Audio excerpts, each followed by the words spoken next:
Hope you were enjoying your lunch, and thank you for fighting your way through another drizzly day to join us at our Youth Ministry Now gathering.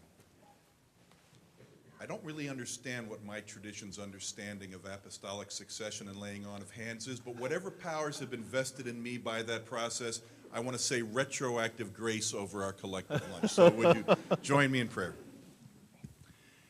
God of grace made known to us in and through Jesus the Christ.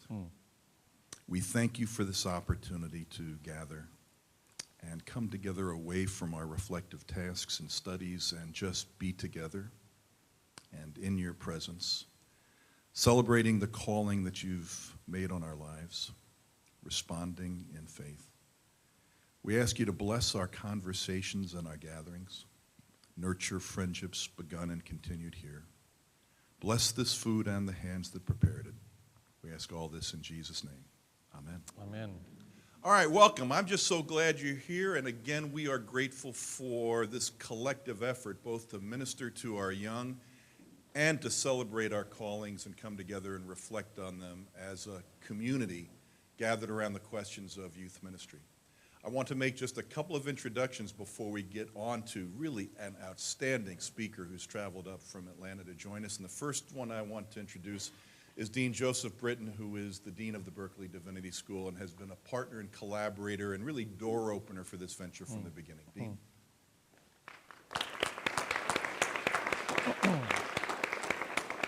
So just to add a word of welcome, both on behalf of Berkeley Divinity School and also Yale Divinity School, the partnership between the two schools and the Congregational Church in New Canaan has been a really exciting and fruitful one, and we're glad to be a part of it.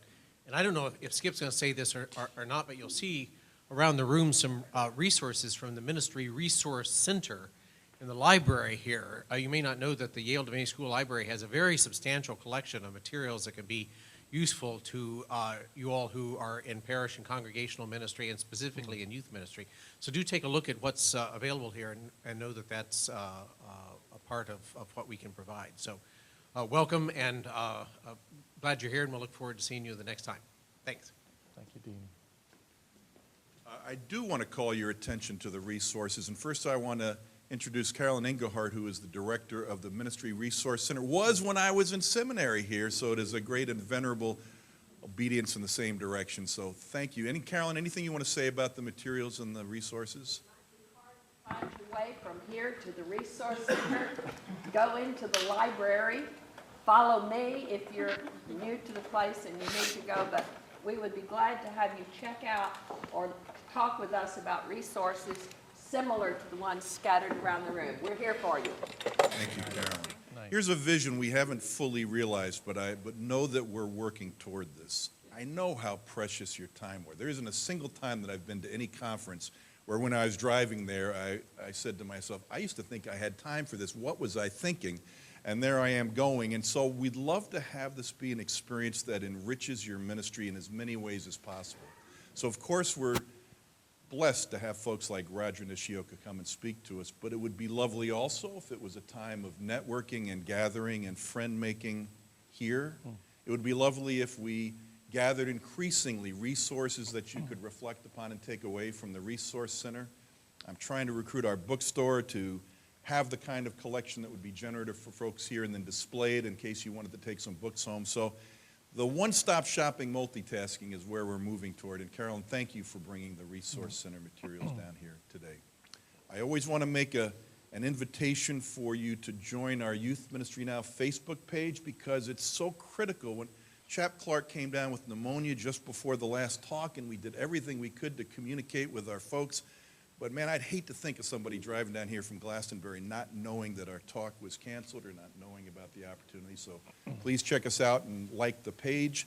Similarly, all these lectures are on the youthministryinitiative.org site, and an additional resource that we're putting there. We will make Rodger not only sing for his supper with a lecture, but when we're done here, we'll go down to the Yale broadcast studios and we'll do 8- and 9-minute clips on targeted questions that are real boots-on-the-ground questions of youth ministry. All those clips are both on YouTube and our channel and accessible by the youthministryinitiative.org website. So that's an additional resource for you to reflect upon. Finally, next month, January, we're trying to do this the first Tuesday of each month, so it's just something to think about and look forward to. The students won't be here the first week of January next month. And so we didn't really want to make somebody travel in for that date, but we're going to hold it, and I'm going to throw my body into the fray. What I'll be speaking about next month is youth ministry mission trip as pilgrimage. How to get out of the idea of that we often bring in and understand it's a pilgrimage of transformation, both for us and the people we partnership. And it will be intensely oriented towards the nuts and bolts and practicalities as well as the theology of mission trips. I've been blessed to be on 40 mission trips over the last 20 years, so all my mistakes I will bring to you so that you don't have to necessarily make the same mistakes. And then, I'm sorry, I do have one additional thing. One of the initiatives that we found that has been really extraordinary is a program we call Youth Ministry Initiative Fellows. We've been able to raise some money to supplement what we can compensate interns with for placements in local churches. And we are glad to drive this supplemental compensation, this tuition stipend, into any traditions or any church that is willing to support a vibrant youth ministry at their church. And I know I have some of our this year's fellows today. Could I ask this year's fellows who are here to stand? All right, these are our Youth Ministry Initiative fellows for this year. They're YDS students. They happen to be placed at our church this year. But we would love to support placements into your churches. Thank you, Kendra and Kelsey. And what we would like to see is you're interested in youth ministry, you're prepared to support it with some vibrancy, whatever the scale and size at your church and your tradition. We'll provide the tuition support to supplement your compensation, and then we'll gather them up here together on Tuesday nights or something for reflection together what they're learning in youth ministry. So look for that Youth Ministry Initiative Fellows program, and if you're interested for your church, come see me. All right, I am delighted. I'm only taking time away from Rodger's presentation, so I'm going to stop doing that. If you were here last year, you already know this is a real treasure of the church. Rodger Nishioka combines extraordinary experiences and passions. He is one of our country's renowned and respected academics and researchers and thought leaders on the question of youth ministry and young adult ministry and Christian education. He is committed to our denominational health, spending 10 years coordinating youth ministries for the Presbyterian Church USA, right? And Rodger runs a youth group on Sunday nights. How great is this resource to the church? His current work that he's working toward for the International Association in Support of Youth Ministries is on the question of resilience and imagination in our young, nurturing it among our ministers and then nurturing it among our young. He was an amazing guest last year and gave us a really generative talk, and we are delighted to welcome Rodger Nishioka back. He is the Benton Family Associate Professor of Christian Education at Columbia Theological Seminary. Rodger, welcome back. Thank you, Skip. Thank you. Go get him, my friend. Thank you, man. Hey, wow. The Reverend Masbach is exactly right that the gift for the year 2012 and beyond, right, the amazing gift is not, it's not Facebook stock. The amazing gift, the precious treasure for the year 2012 is people's time. If people gift you with time, then that's a remarkable thing, and all you can do, the best you can do, you and I, is to hold that as precious and important. So I know you're busy folks. Thank you for traveling near and far to get here and to be a part of the conversation. Honestly, it inspires me, does my heart good. Anytime I see folks who are interested, want to have further conversation about how we care for young people, the whole church in these days, young people and families these days. So I teach at a place called Columbia Seminary in Decatur, Georgia. Down in Atlanta, it's my own traditions Presbyterian, as you heard Skip tell you. So that's sort of the lens through which I'm coming at these days. What I want to do, the task given to me has been to talk for about 45 minutes or so about experiential youth ministry. And it seems to me the best way for us to do this is for me not just to talk about it, but for us to actually try and enact this in some way. So I've got handouts coming to you for text and for some questions that we'll talk about in a moment. So there will be some handouts coming to your tables and then questions. And Kelly's got them. They're coming. Unless you brought Bibles with you, but why would you if you're Episcopalian? So anyway, see, oh, look good, you have an iPad. You're checking Facebook right now, aren't you? I know you are. Okay, very good, thank you. And you can tweet if you want to, that really is okay. So there's text coming around. So I want to start with some quick conversation with you and with me. We know that the best way to study the Bible, interesting, the Bible keeps on showing up huge.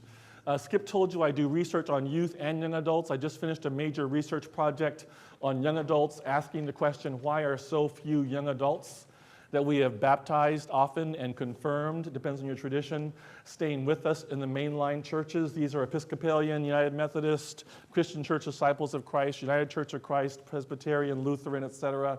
Very, very few are staying in our churches. I asked the question, why? There's a whole series of conversations we can have about young adult ministry, 20 and 30-somethings. But I can tell you this, that when I did ask, what do you want us to talk about? What do you want us to study if you spend time with us? Do you want us to do a Oprah's book club type thing? Should we talk about some kind of cool event happening around? And they said, actually, we would love if you would help us study Bible. Bible showed up as #1 choice among young adults, churched and unchurched. They're intrigued by it. They know something about it. They know they don't know enough about it. And these are not just church people. These are people who are unchurched as well. We know that in terms of the best setting for Bible study, for the most part, small groups, 8 to 10 persons work best. So you're going to function either at a table today or half a table, because the poinsettia, as lovely as they are in the way. So you may want to be half a table.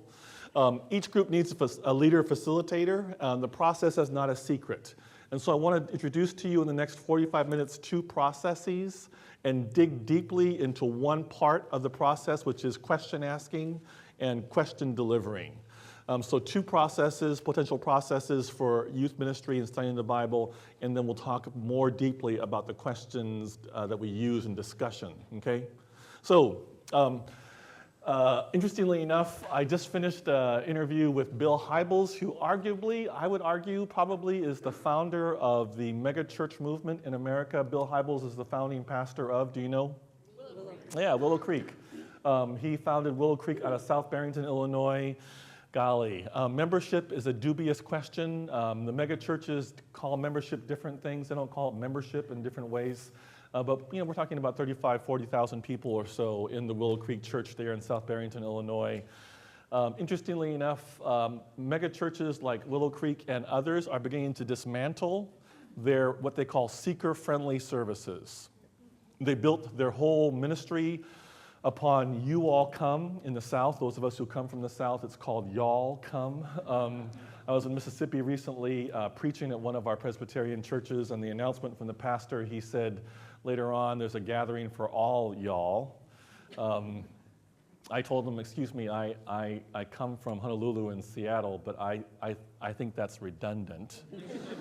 He said, no, son, all y'all is different from y'all. Anyway, so this whole idea of seeker-friendly services, gathering thousands upon thousands of folks every Sunday, they're actually having a tough time, these mega churches, holding on to their numbers. Tell me why. Nice, relationality. The whole idea is people say they get tired of sitting Sunday after Sunday next to people whom? They don't know. No one asks them, hey, so how did that application go for grad school? How did the promotion go? How was that date last Thursday, et cetera, okay? Willow Creek and other churches, I also interviewed Rick Warren at Saddleback Churches as well. They're dismantling their seeker-friendly services in favor of, do you know? Small group ministry. They're moving to small group ministry. That's kind of a cool thing because frankly, some of us, our parishes are small groups. So I'm like, cool, we're already there. We're contemporary, didn't even know it, okay? He said the problem is, the reason why, in their research, they did say that a lot of their seekers who come to a church setting for a while do find their way. They try actually coming to a United Methodist, a Presbyterian, Episcopal, et cetera, church, and they look around us. 2 things happen. Number 1 is They find a worship service that doesn't have any passion or life to it. Secondly, they're desperate for relationships, and they come in, and either they get assaulted, which is not helpful, or they get ignored, which is also not helpful. And so then he says, by and large, you people mess up, we've already messed up, and that's why the vast majority of 20, 30-somethings in the United States on Sunday mornings are at St. Mattress. They're nowhere, okay? Like normal people should be. Drinking good coffee, okay? Having decent bagels and reading the paper, all right? So that's the dilemma for us. What's interesting for me is we know Bible study works best in small group settings. The small group setting is already being celebrated and affirmed by these megachurches. They're dismantling their big, huge megachurches and going to small group settings. When I walked into the last worship service recently, about a month and a half ago in South Barrington, Illinois, the first thing they asked me was, what is your zip code? And I said 3003, thinking, okay, 3003. And they said, sure, just a moment. And a young woman came and guided me to a room of other people who have similar 30030 zip codes. There were 14 people from the greater Atlanta area who were worshiping there that day. 2 of them live in Decatur, which is where I live. 1 of them lives a mile and a half away from me. And we had this lovely conversation. We were led by a facilitator, and their hope is that we would gather on a regular basis in the greater Atlanta area. They've got these small groups meeting where?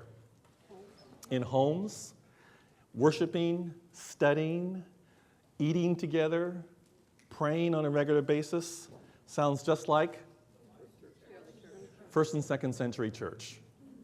So the conversation among church historians right now is that the 21st century church likely has more in common with the first and second century church than it does with the 20th century church. And we have to reorient ourselves, and so I'm reading Acts of the Apostles in a whole new way. I'm looking at Paul's epistles in a whole new way. Still suspicious of the Ephesians church. Ephesus is just, those people are just too nice, okay?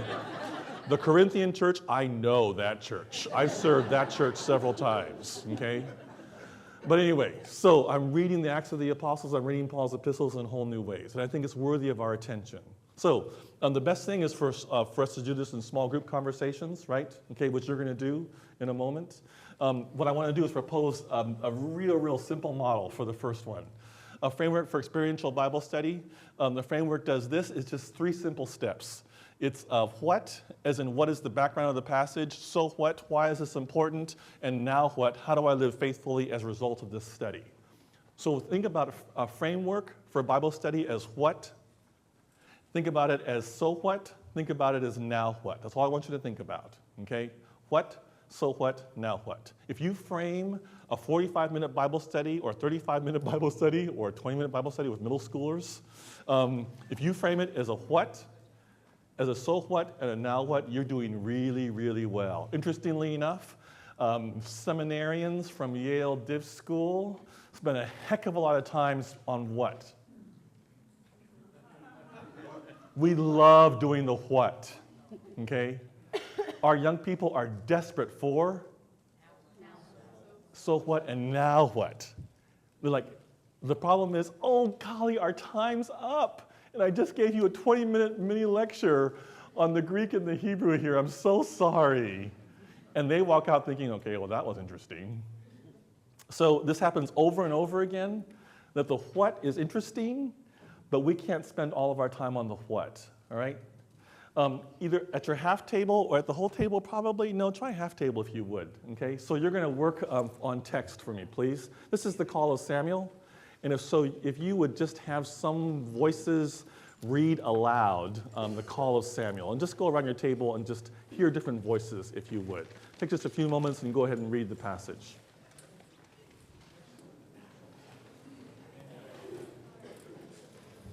Samuel, my son, and here I am. Here I said, what was it I told you? Did not father son? Were not like bread. At that time, Eli's eyesight had begun to grow dim, so he could not see, was lying down in his room. The lamp of God was not yet come, and Samuel was lying down in the temple of the Lord, where the ark of God was. Then the Lord called, Samuel, Samuel.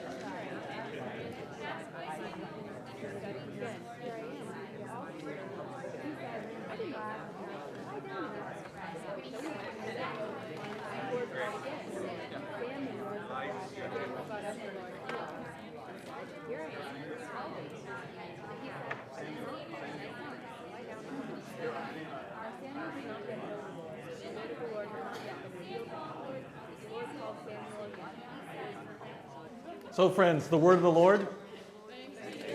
That's not, you meant by your tradition. My tradition says the word of the Lord, and the response from the congregation is thanks be to God. The word of the Lord? Thanks be to God. Tell me, what are the kinds of things that would be important for you to talk about in a what? What are the kinds of things? This is background stuff. What is the background, what kind of background things are important for you to share with a group of young people about the what? Please. Oh, lovely. Why was Eli living there at the temple? So the role of Eli. Who is Eli and why is he there at the temple? Lovely. Please. At the time after people were like free from Egypt, but they're their land, they don't have like a king or like security. Nicely done. So it's a time when God's people are free from Egypt, from captivity, etc. But they don't have a king. They don't have a leader necessarily. Nicely done. Thank you. What else? Please. Well, who is Samuel? Asking the question, who is Samuel? And there's a lovely story about Samuel, son of Hannah, who was barren for years. And she said, Lord, give me a child and I will give it to you. So Samuel is given as a boy to be an assistant to the priest. Okay, anything else that's a what that you think is important? Please. Why is the word of the Lord not present? Ah, lovely. That's a great phrase. The word of the Lord was rare in those days. Visions were not widespread. Lovely. Thank you. Other whats? What did Eli's sons do that he needed to be punished? What did Eli's sons do that he needed to be punished? So part of the what, especially if I'm doing middle schoolers, is there are some vocabulary issues I want to work on right away. Vocabulary words like what? Expiated. What the heck is expiated? Okay, so do some natural word stuff. Okay, expiated and what else? Another word stuff. Anything else that you want to? Blasphemy. What? From the dean. Thank you. Which you know something about personally. So the dean of the Berkeley School says, Dean Britton says, blaspheme. What the heck does blaspheme mean? So part of the what is working with young people to get some of the vocabulary going. Okay. Any of the whats that you think are important? Dan to Beersheba. Yeah, Dan to Beersheba. What the heck is that? Thank you. Nicely done. Anything else? Other language issues? Please. Oh, what's a prophet? Well done. I would invite the young people to ask their whats. When you hear this, what do you wonder about? Lovely. So in my process working with my youth group at Central Presbyterian Church in Atlanta, I'll just ask questions like, what are the questions that you have, and have them generate those kinds of questions. I'll put them on the board. I won't get to all of them because if all I do in 45 minutes is start working on those questions, all I'm going to do is step one. And I've missed out entirely on the so what and the now what, which happens over and over again in Bible study, which is why our young people and our adults say Bible study is boring because it doesn't have any relevance to my life. That's your fault, okay? Don't let them say that because you have to do all the whats all the time, all right? And what I discovered is, as long as you put something on a piece of paper or on a whiteboard, as long as a question goes up there, that actually gives it away, and the group says, okay, at least I was heard, which is the most important thing. I was heard, and you can say, we're not going to get to all these questions. These are great questions. We're not going to get to all of them because we have to move on to the so what and the now what. In the youth room at Central Presbyterian Church, it says, the Bible study, this is not a secret process. It says, Bible study process. What? So what? Now what? This is not hard. We have it painted on the wall, okay? And so we're at the point now where I've got young people who can lead each other. Okay, turn to your small groups, do the what. And they have these conversations and we generate these lists, all right? And then we do the so whats and then we do the now whats, all right? Anything else you want to do about the what? Please, Dean. I just want to say it wouldn't be a bad model for preaching either. Ooh, golly, huh. Okay, now you're meddling.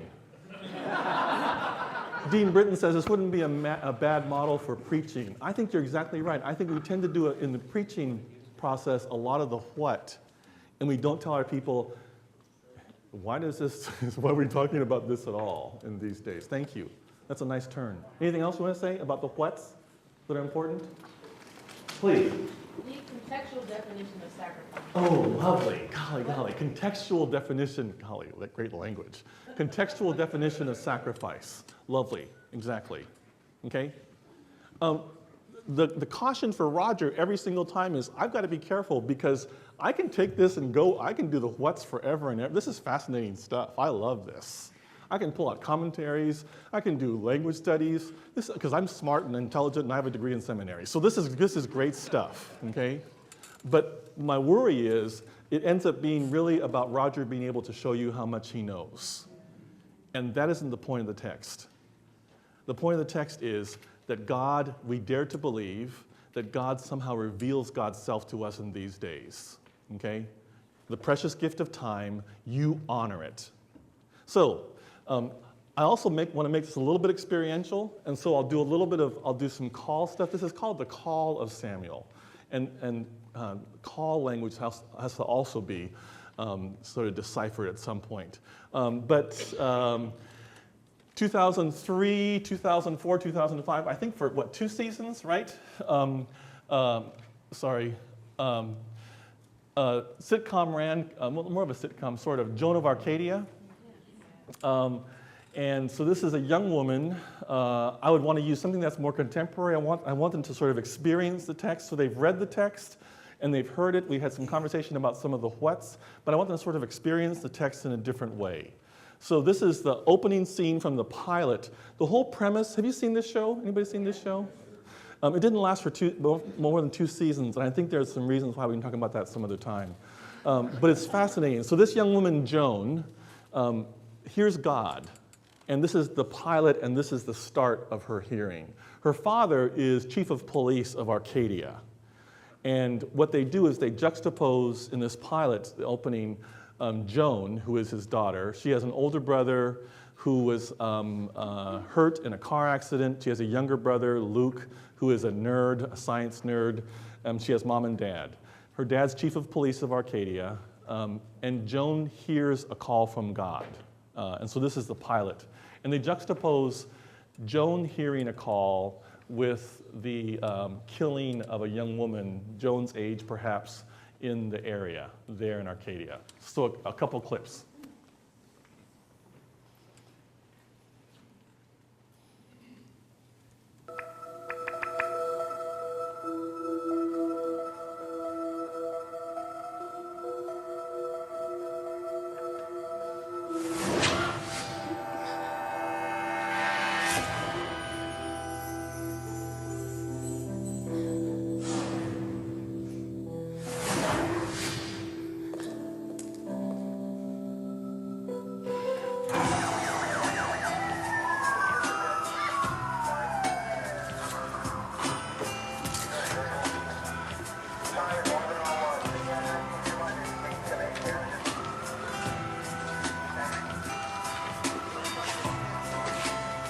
Chief, I didn't mean you had to come down. I was just calling to let you know. Drug related? We don't know yet. It's only an hour old. You want to date her? Not yet. No purse or anything. Chief, look, you show up on a call like this, the guy's gonna think you don't trust him. Yeah, I wouldn't want him to think that. Officer. You get a picture of this? What? Boot print. Osborne, get over here. Get a photo of that boot. Yes, sir. Sir, the ME just arrived. Well, wait a minute. The medical examiner is just getting here? Yes, sir, Chief. So tell me, she was found with that blanket already on. What? No, sir. She was just lying there out in the open, and You've contaminated the scene, officer. It's procedure 101. I'm sorry, sir. Just go get the info. He's not homicide. He's the officer on patrol. Luck of the draw. He's a cop, isn't he? Passed the exam. Yeah, I get your point, and I'm going to take care of it. If I could just reiterate, you showing up on a routine murder investigation. Lieutenant Dagley, when these investigations become routine, I won't have to show up anymore.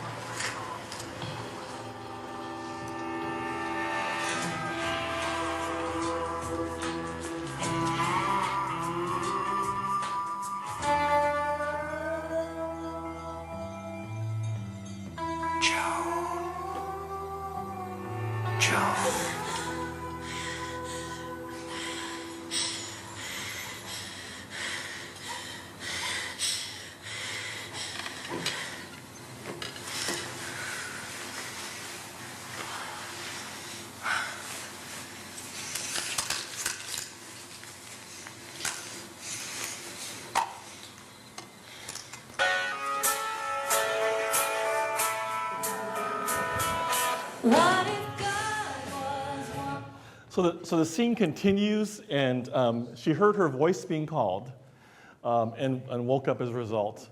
And so the scene opens, and then you begin to get the credits, etc. And then it goes into a conversation at breakfast.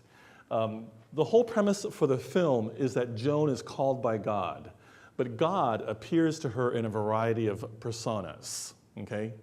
And this is called Cute Boy God, because she first meets God as a cute guy on the bus going to school. And he follows her to school. She doesn't know him because she doesn't recognize him, and he's a cute kid. And so she would recognize him. And so this is the next conversation that they have when God reveals God's self to Joan.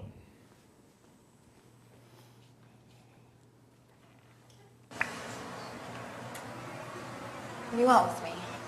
Because I gotta warn you, my dad's a cop. He's not just any cop. He is the cop. I know who your father is, Joan. He's Will Girardi. He was born September 4th, 1955, in Chicago. His father was Gerald Girardi. His mother was Eleanor Monroe. He had an uneventful childhood, attended Mother Cabrini High School and Morton Junior College. After that, he joined the police force in 1980. And he met your mother when Helen Brody, she was an art school dropout. You're the middle child of three. About a year and a half ago, your older brother, Kevin, was in a car accident. Fractured his back, left him a paraplegic. You have one other brother, Luke, who's 15. Your favorite color is green. You love salt on cantaloupe. Jim Doss broke your heart in 8th grade. You're afraid of clowns.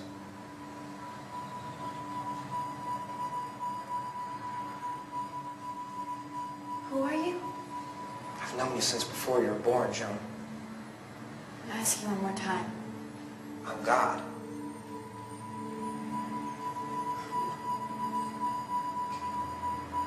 You're what? God.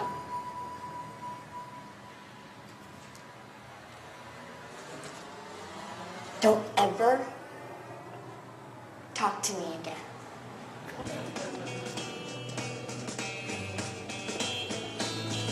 Well, I took a walk around the world to ease my troubled mind.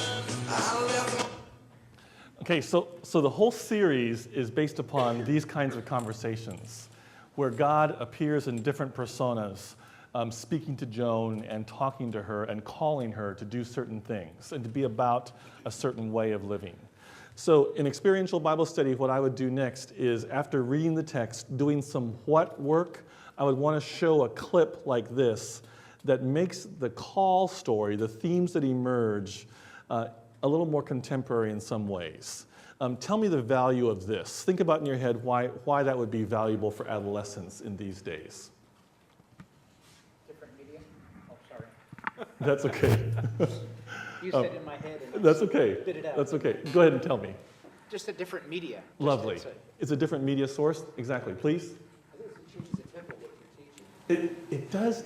Up and down and catch it.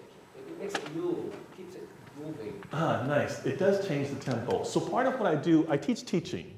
I tell my students, my job is to help you be a better teacher. When you leave my classroom at Columbia Seminary, my job is to help you be a better teacher. Teacher of the Bible, teacher of new members classes, teacher of confirmation, teach a class on confirmation journey, et cetera, whatever it is. And so part of what I realize is I'm talking about 5 to 7 minute increments in terms of teaching patterns. Younger adolescents, 3 to 4 minutes, squirrel, because attention-wise, they're gonna be gone, okay?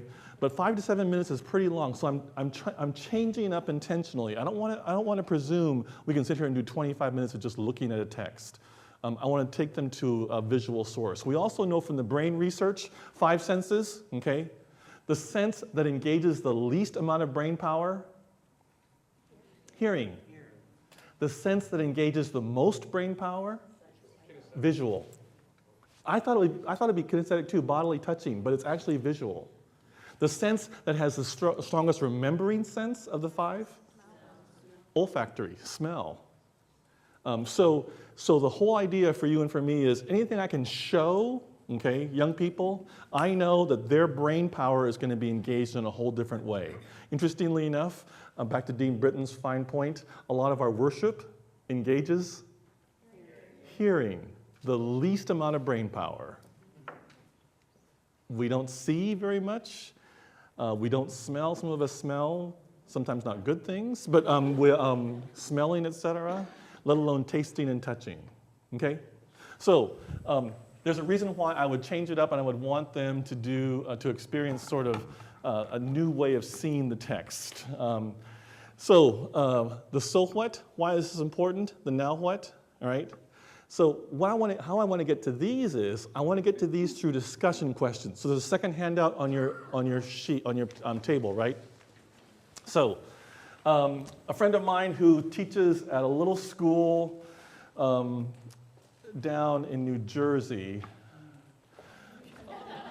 they're poor, small, begins with a P. Okay, so anyway, Rick Osmer teaches at Princeton Theological Seminary. He's a great, great guy, despite teaching at Princeton. And he says there are 4 methods for forming discussion questions. I realize a lot of what we do is we have discussions about the text, which is actually fine. And that's a great way to get to the so what and the now what. But the kinds of questions you ask and the way you ask questions, there is some curriculum out there that is really, really stupid Bible study curriculum because their questions are so poor, okay? Your job as a leader of the text is to be able to engage our students, our young people, our children, our older adults, our middle-aged adults in the nature of question asking, okay? Osmer says factual questions, analytical questions, productive questions, and evaluative questions. Coming down, factual questions, questions one asks for information. They're the narrowest of questions. They have a single right answer. Not as difficult or threatening as offering opinions or insights. For example, who was Jesus' mother? Martha. Thank you for playing. You're wrong. Okay? Where was Jesus born? Chicago. Thank you for playing. No, he's not a Bears fan. That would be sacrilegious. Okay? 2, analytical questions. Ask persons to analyze information and draw conclusions about it. Moves beyond simple recall. Teachers have an answer or range of answers in mind. Builds on factual. Takes more time than factual questions to be prepared for longer pauses. What is the role of the poor in the Gospel of Luke? What are some of the theological differences between infant baptism and believer's baptism? You have a range of answers in mind. The difference between factual and analytical is you have one answer for factual and you have a range of answers for analytical, okay? Then it goes to productive. Open-ended, does not seek a correct answer. Based on learner's creativity, there's no one right answer. It's just the learner. It's up to the learner. You can't say, no, that's not correct. So factual and analytical, there's either one correct answer or a range of answers. Productive, it's wide open, okay? And then you move to evaluative. Ask questions to make a value judgment, stake a claim. No one right answer, broad and open-ended, takes more thinking time, helps persons to become aware of the standards they apply when responding to an evaluative question. Examples, what are the most important teachings of the Bible? What are the 5 key characteristics that make for a good minister? What was your most significant moment in your faith journey? Okay? The difference between productive and evaluative, you can see it. Evaluative is forcing the young person to make a claim, all right? So quickly, either the half table or the whole table, from this text, come up with 1 factual, 1 analytical, 1 productive, and 1 evaluative. And somebody record, please. Or something like, does God speak today? They just say, Thanks for playing. Anybody else have other answers, other ideas? Maybe introducing the idea that they're, in this kind of question, unlike a factual question, this is one of those questions where there are multiple answers. And so I really appreciate your input. Does anybody else have some ideas? Could be a way of. You just have to keep kind of throwing it back to the group. I think. Ask them another question about why. Why do you think it's that way? Yeah. That can get you into that. Hey, so if you would, recorder, just somebody give us a few factuals, please. A few factual questions, please. Who are the characters in the story? Nice. Who are the characters in the story? Right answer? Wrong answer? There's clearly a right answer. Wrong answer. Nicely done. Other factuals? What is an arc? Excellent. Which is totally cool because you're going to get some young people who are going to say, A boat. it's a boat that Noah built, which is a lovely way for you to get into, well, it could be. It also can be a geometry shape, etc., as in the arc of history, said Martin Luther King, bends toward justice. But it also could be the place where The covenant. the covenant is kept, etc. Did not see Raiders of the Lost Ark? Come on, be conversant here. Last century, I know, but still. Factual? How many times did the Lord call Samuel? Ah, nice. How many times did the Lord call Samuel? Lovely factual question. Anything else? Other factuals? Who called Samuel? Ooh, nice. Nice. Anything else? Okay, do analytical, please. Range of answers. Why do you think God called Samuel so many times? Why do you think God called Samuel so many times? Ooh, that's lovely. Wow. Range of answers in your head. In my mind, borderline could be productive. Yeah. But I love the question. It's not wrong. It's a great question. I can see it both analytical and productive. Difference is range of answers is in your head. Because my 13-year-old says, well, because obviously Samuel has a hearing deficiency. And you said, well, where in the text does that say that? So I think that could be analytical. That isn't the point. So thank you. Nicely done. Other analyticals? Ooh, what was the role of the prophets? Ooh, nicely done. Why does he keep going to Eli? Why does he keep going to Eli? Ooh, that's great. That's great. What? Why was Samuel confused? Why was Samuel confused? Please. Draw in the video a little bit, how did the two callings differ? Ooh, nice. So you could do an analytical based upon the video clip and say, how did the two callings differ? Ooh, that's lovely. What are you drinking? Water. Oh, really?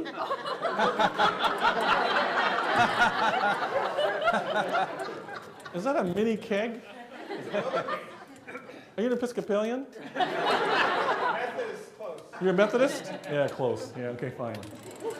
Anything else? Other analyticals? Okay, nice. Then go to productive.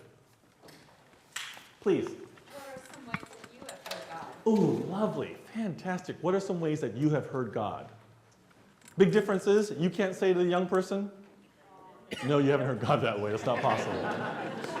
Okay, but brace yourself because they can say all kinds of things, and that's entirely possible. Lovely. Other productive questions. Please. Christy? Have you ever rejected a call from God? Ooh, golly. Ooh, great follow-up. Have you ever rejected a call from God, and what happened? Ooh, man, that's good stuff. Please. What might Samuel's response to God be? What might Samuel's response to God be? And I think our thinking was that in framing the question allowed you to think about it for what might someone else's responses be, and gives you a stepping stone to then ask them more directly, or depending on where you know that student is at, say, then what would your response be? Oh, lovely follow-up. Oh, what I love about that, what are some possible responses? What that does is, so the whole point of adolescence, right, is called egocentrism, which is the world revolves around? Nice. That's supposed to end at some point. You know that. Just checking. Okay, so it's all about me. Yeah, you're here to serve me. Okay, narcissism. But the whole idea, yeah. But then you move that in a lovely way. You start pushing them outside themselves. Okay. The reason why your mama said to you, "Well, honey, put yourself in someone else's shoes," and of course, as a concrete thinker at 8 years old, you're thinking, well, that would be stinky because he has bad feet, kind of thing, okay? But the reason why your mama said that was she's trying to push you out of your egocentrism, which is the task of growing up, all right, maturing. So in a lovely way, right away, you move them out of themselves, but then you focus on themselves as well. So at this table, we're talking about factuals lend themselves to what? Okay? The what part of the study. Okay, sorry.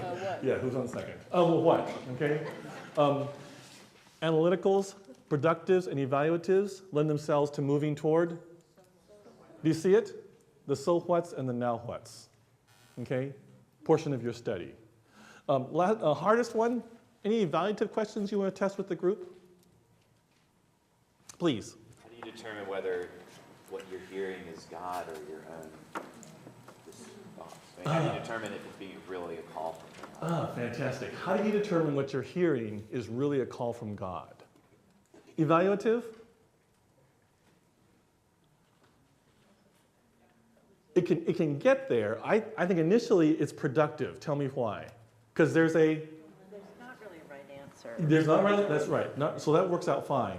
And there's a wide range. Force that, it's a great question. Force that to be evaluative. Make the young person make a claim.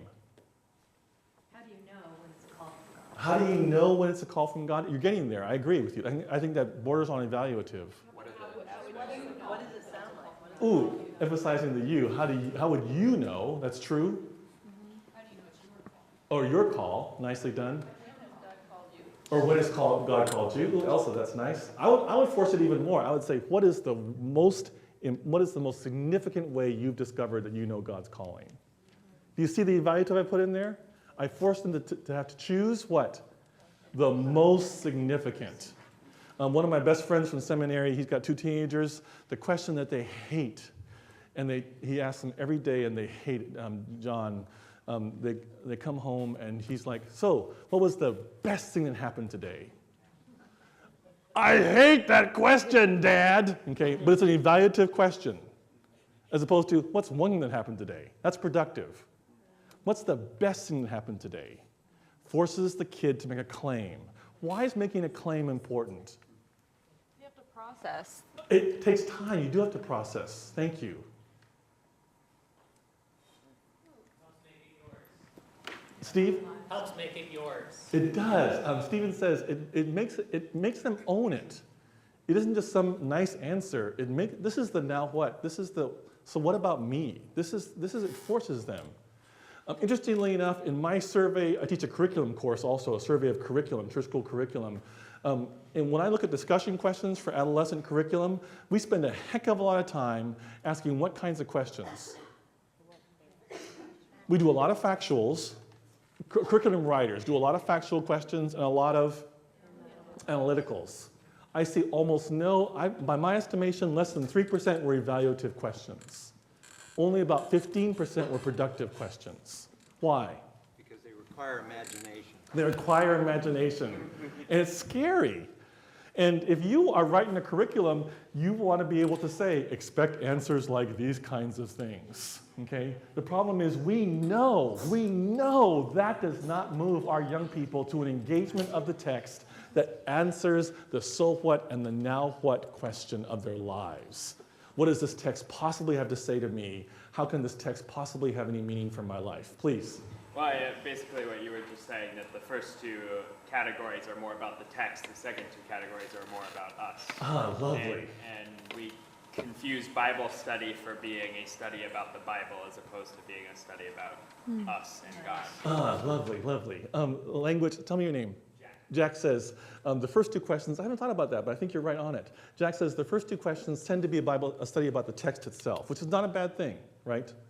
But the latter 2 questions, the productive and evaluative, actually force the question about us, our engagement with the text. And it's easier to engage the text from a distance as it is to have to live in the text ourselves. Oh, that's lovely. Thank you. I agree. Okay?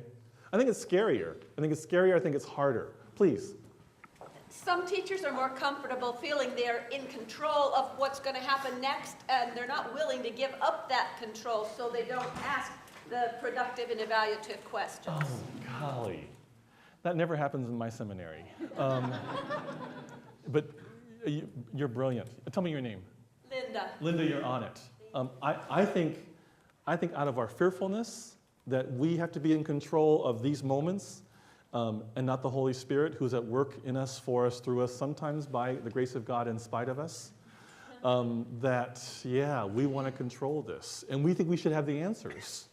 So we want the factual questions, the analytical at the most, and we have those already prepared and we can answer so we can show how bright we are. One of my best friends just interviewed for a position at one of our seminaries, and the question that the president asked her, and he always asks this question apparently, he said, would you rather, professor, if we call you to be a professor here, would you rather be boring or would you rather be wrong?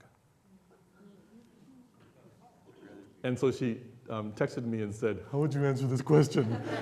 It wasn't during the interview, it was afterwards. And so I was talking to her and I said, what did you say? And she said, well, I said to the committee, well, I think I would rather be wrong, because if I was boring, my students probably wouldn't even pay attention to me, and I'd be doing a grave disservice to the text and to theology and to the whole point of study, and so I think I'd rather be wrong than be boring, because I think we can always try in the next classes figure out how to do right. And right now, as I'm speaking, it occurs to me I probably have succeeded in doing both. And she hasn't gotten a call back, but it's a brilliant, brilliant question. That's an evaluative question. Would you rather be wrong or would you rather be boring? That's an evaluative question. It's forced choice. Please. I think also just coming out of like mainline denominations, it's uncomfortable to ever ask like youth for like a faith claim, because you have people who are in the church from all different like backgrounds and all different like places on a Christian journey, and so it's uncomfortable for a leader to be like, well, what do you actually believe versus what do people believe? You know, we know the right Bible-sounding answers we want. Yes. Like, what do you like? You have to claim something. And I appreciate your moniker, and I think you're exactly right, of holding the mirror up to those of us who come from these mainline traditions. Here's my take on that. I think we have misconstrued this faith in Jesus Christ. I think we think that faith in Jesus Christ is supposed to be private. Our faith in Jesus Christ is not private. It is personal, but it is not private. If it was private, we wouldn't have to do this. We wouldn't have to come together and give up time and drive in the rain for a sandwich and talk to each other about the Bible. We could be doing our own individual me and Jesus praise time things, etc., which would be lovely because it's all about me and meeting my needs, okay? But we have misconstrued this idea that your faith in Jesus Christ is private. It's not private. It is personal, but it's not private. And I think you're exactly right. The interesting thing is, I think young people are yearning for an opportunity to stake a claim to what is true. And more importantly, they want to know what you believe to be true. Not in a way that's oppressive or coercive or manipulative. It's very clear in my research that they don't want Bible study where someone gets up and says, this is what it means, therefore say this, okay?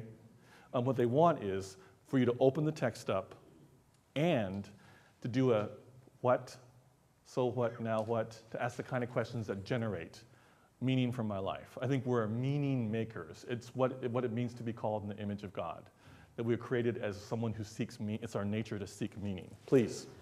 I think that one of the other reasons that it's hard is that these kinds of questions require youth to take more time and think about Completely. it, and challenges them in a way that most of them aren't challenged on a regular basis. Yes. And so when you're the one teaching and they're all looking at you, 13 confirmands, Yes. with these totally blank stares, and you're like, are they gonna keep staring at me? Exactly.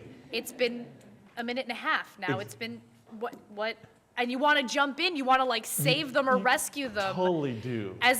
And they start looking at each other, and they're just waiting for somebody to speak up. And so I think that it takes longer to let it happen, and that silence gets scary for us as leaders, Yes. for them as youth, sort of all across the board. That's beautifully, tell me your name. Lorraine. Lorraine, that's beautifully said. And it gets back to Linda, your control issue. Where did Linda go? She's gone. Linda's control issue. Oh, rapture, and we're all still here, see? I knew we'd get left behind. So yes, Lorraine's on it. I think it's a control issue. I think the whole bottom line for us is that. Tell me your name, Scooby-Doo. Karen. Karen, tell us about your Scooby-Doo thing. Scooby-Doo moment, it's when they're blinking at you. They just sit there and blink, and it's like in Scooby-Doo, you hear the xylophone as they blink. Because the Scooby-Doo cartoon, whenever they blink, you go, blink, blink. Can you hear that? And so I was at this table, and Karen was saying, yeah, my kids have a Scooby-Doo moment. The other issue for our young people is, when we look at American schooling, by and large, some of our most successful young people are successful in American schooling because they have learned to say back to the teacher what the teacher wants to hear. So when we give them a productive and then an evaluative question, their first thought, their modus operandi, Lorraine's on it, is they're like, wait a minute, what do you want us to say? And that's what they've been awarded for that and rewarded for that. And it's unnerving for them to realize that they have some sense of voice and some sense of power, and they can actually bring their own knowing to the text itself. Lovely. Please? Someone said? Go. It's just in response to that blinking blank stare moment, a summer camp colleague taught me a physical exercise for getting kids to move, which is an embodiment of the evaluative question that you're talking about, nice. which is creating a line in the room and saying, if you 100% agree, Yep. stand there, if Yep. you 100% disagree, stand there, and if you're not sure, stand in the middle. And it forces them literally to put their bodies somewhere. Which is phenomenal, a great idea, especially for early adolescents to actually move. I call those forced choice spectrums, and we put that on a spectrum. Literally, I put tape on the floor and say, okay, and so you decide, and people have to move, and then we stop where they are, and then we have a conversation about it when they realize there are other people on different sides of the room. So I think that's lovely. Please.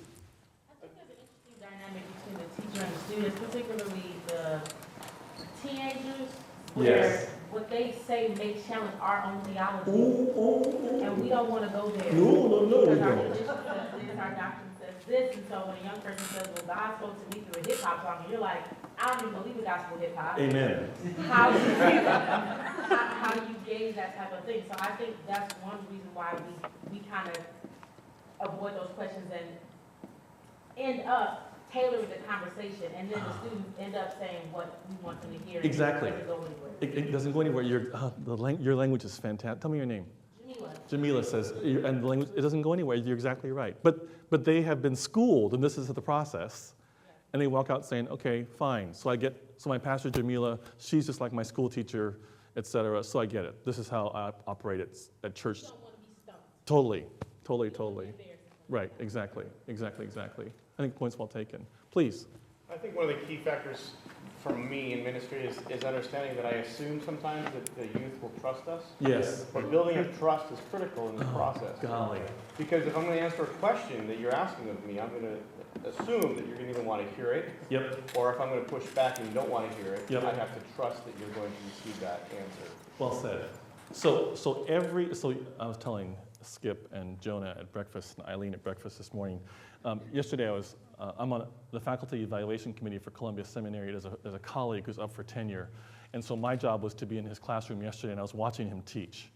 And what I noticed is in his classroom, this is a fine colleague, and I think he'll get tenure. But what I realized is when he opens up the floor for conversation, a student says something, and he stands there.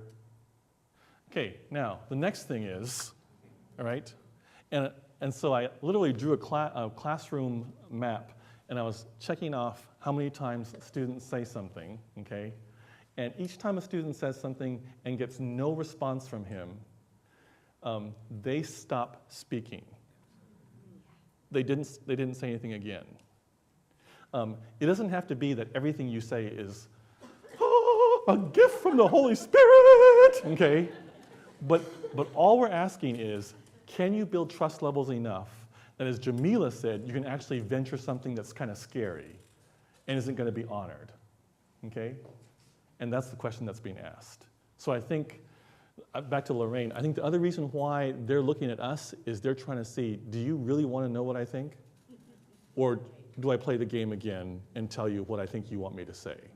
Because I can do that. That's hard to figure out, then what is it you want me to say? Exactly. What's the right answer to this question? And I've gotten pushback from young people in this process who've been saying, well, but what's the answer? And I said, it was a productive question. And so I've actually taught them Osmer's production question frames. And they've actually used the language now. My high schoolers do more than my middle schoolers. But they say, is that an evaluative or productive? And I'm like, I think it's a little bit of both. I'm like, okay, just checking. Because they want to know, what are the rules around this question? Finish up.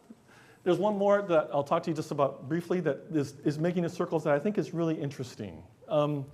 There's a conversation right now in some Bible study methods talking about behind the text, in the text, and in front of the text. It's a nuance, I think, in some ways of what, so what, and now what, but it's a little bit different. The behind the text question talks about the context. If you're a theologically trained person, you would hear the historical critical method in this. You're looking for background, okay? So whenever you read any kind of text and you want to look behind the text, you're looking at what is the context for the text, what's the background work. In the text, looks at the text itself. Content of the text is more of a literary criticism. They look at just the pure text itself, as if the text stands on its own, okay? The passage stands on its own. You're not concerned about the historical, the archaeological, the anthropological, the time frame. You just want to look at the text itself, the passage itself. And then in front of the text, locating oneself as a reader of the text, how one's context influences one's reading. A reader response, if you will. Those are three kinds of criticism. Criticism meaning ways of reading the text. Historical, critical, literary, and reader response. Each of them have some strengths, each of them have some benefits and some possibilities. But think about one other method. I told you I'd give you two. The first one is what, so what, now what. The second one is thinking about behind the text itself, in the text, and in front of the text as a possibility. If you want to frame study that way, it's also possible to do. Okay? Please, Jack.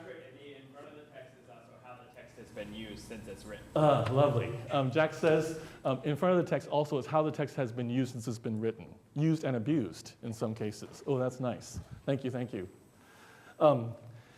What makes this experiential? Young people say they've experienced something when they engage more than one sense simultaneously.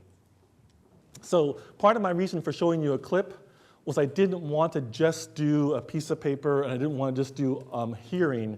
I wanted you to actually see something, okay? So when we talk about experiential learning, experiential Bible study, it's engaging more than one sense, experiential worship, okay? Experiencing God. I'm desperate for an experience of the Lord. Then you're able to provide more than one sense at a time, engage more than one sense at a time, okay? So who's been to the Holy Land? Please raise your hand. Thank you. So when you get off the plane in Orlando and you go to Disney World, what you're going to end up with is you're going to see in Disney World, there's the Magic Kingdom, there's Animal Kingdom, etc. At Epcot, there's a place, oh, you thought it was Jerusalem. No. Epcot has a ride called Soaring, okay? It originated in California, which is the true Holy Land, Disneyland, okay? California Adventure, and it's an experience of California. Anybody been on Soaring or Soaring over California? Have you? Okay. This is totally pirated, all right? It's a fake Disney hang gliding ride, okay, where they strap you in to these rows and they lift you up off the floor, and your feet are dangling, and you see this huge screen in front of you. There's a wonderful soundtrack. There's air going, etc., and it's an experience of it's called Soaring over California. Like you're hang gliding over California. Okay, this is totally pirated.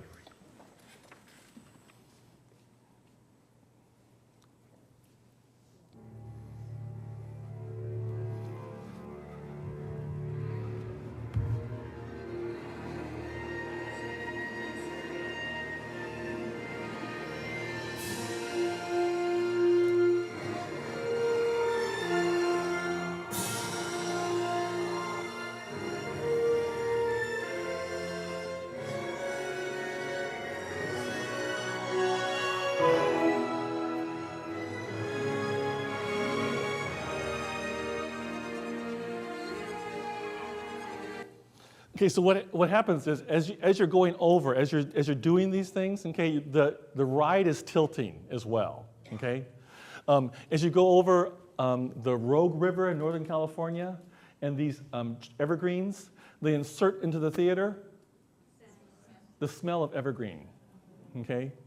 I mean, when you go over Big Sur in a little while, they mist water into the theater, okay? You're gonna go over the Imperial Valley, Central California, orange groves, they squirt into the theater, the smell of oranges.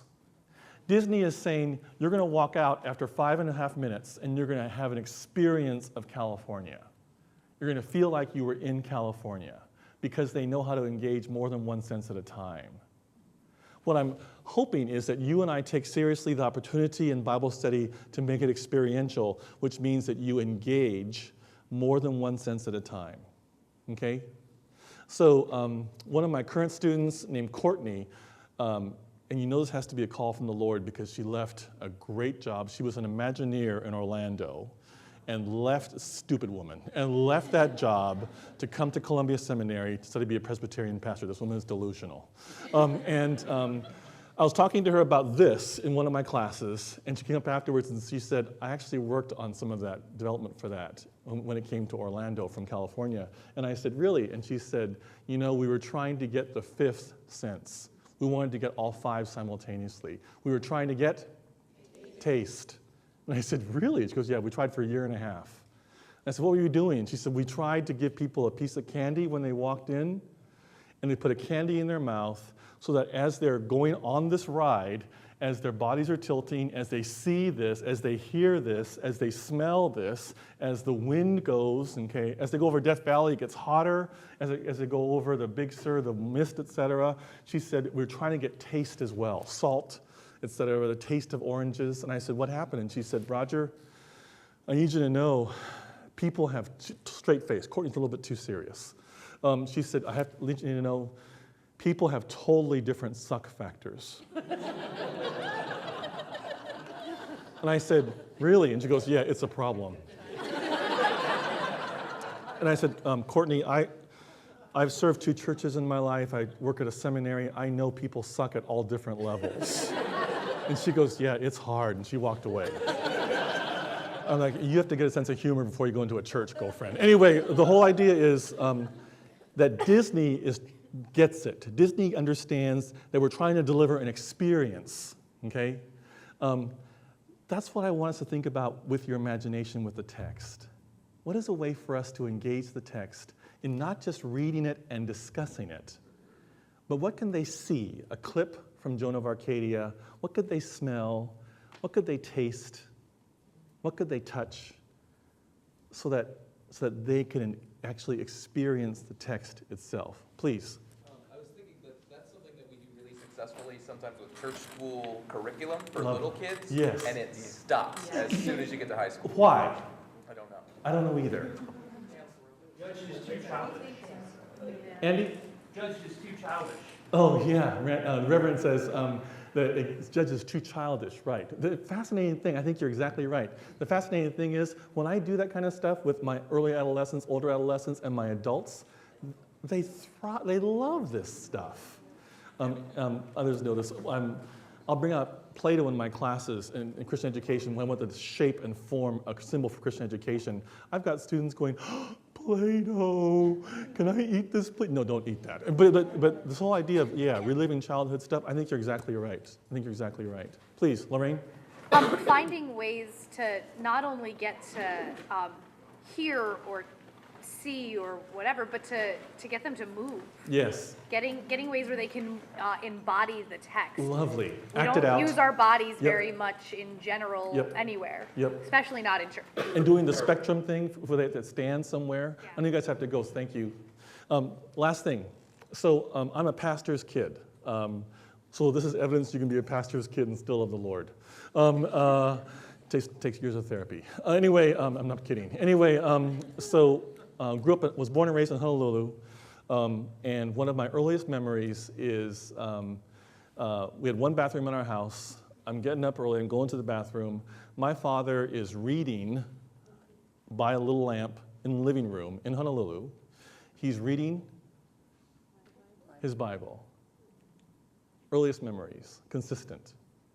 I go, hi, Dad. Hi, Raj. I'm going to the bathroom. Okay. I go to the bathroom. I'm walking back to my bed. I'm going back to sleep. Okay, Raj, you have a couple of hours. I'll wake you up. Okay, bye, Dad. Night, Raj. Over and over again, I remember this. Talked to my older brother, Jason, younger brothers, and we all remember Dad reading the Bible. My father never stopped and said, look, son, reading the word of the Lord, thanks be to God. He never said that, okay? He was just reading the Bible. What I learned from my father's faithfulness in doing that is my dad, he loves the Bible. He loves the Bible. And what I learned from that is, this is syllogistic, right? It's, so my dad loves me, he loves the Bible, he was teaching me to love the Bible as well. I was intrigued enough that he would spend all of his time just constantly reading the Bible. I asked my best friend, Jimmy's son, later on when we moved to Seattle, my best friend Jimmy's son, his dad was a Boeing engineer, and I said, hey, Jimmy, does your dad like have a manual? Oh yeah, he's got a whole bunch of them, like huge manuals. Cool. Does he read them all the time? No. Does he read them early in the morning by himself? No. I'm like, oh, huh.